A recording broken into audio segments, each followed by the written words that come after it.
Hi, I'm Ellen from the Chili Dog, and today I'm going to be casting on the blue sock for my one sock, two sock, red sock, blue sock pattern.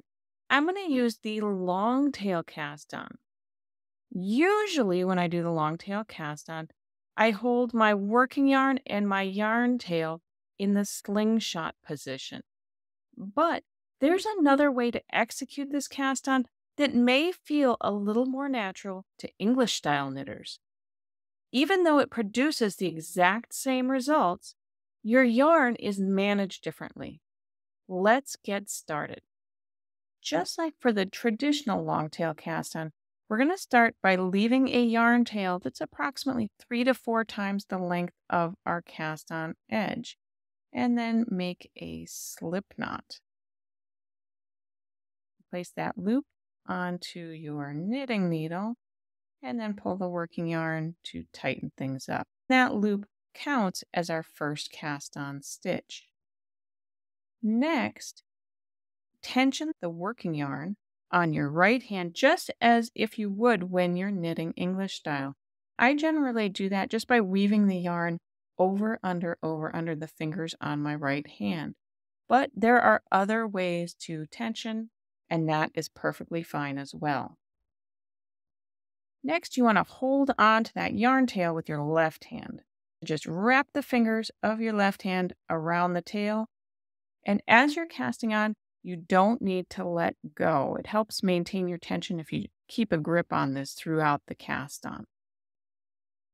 Now I'm going to take my right hand and wrap the yarn tail clockwise halfway around the thumb on my left hand. What that does is creates a loop right around my thumb. Bring the knitting needle up through that loop, catching just the front strand. Wrap your working yarn around the knitting needle as if you're knitting. Pull the new stitch through. Drop the loop off your thumb and use your thumb to catch the yarn tail and pull it forward, tightening everything up. And that also sets you up so that you're ready to cast on your next stitch. Bring your needle up through the thumb loop. Wrap the working yarn around the needle as if to knit. Pull the new stitch through. Drop your thumb out of the loop.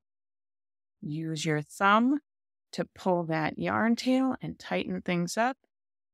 And again, you're set up to cast on the next stitch. Knitting needle up through the thumb loop. Wrap your yarn around the needle as if to knit. Pull the new stitch through. Release the thumb loop. And use your thumb to pull the yarn tail forward. And you casting on until you have enough stitches for your project. I hope you enjoyed learning how to do the thumb version of the long tail cast on. If you'd like to try this technique in a pattern, head over to the shop section of thechilidog.com and look for my one sock, two sock, red sock, blue sock pattern. Until we stitch again, happy knitting!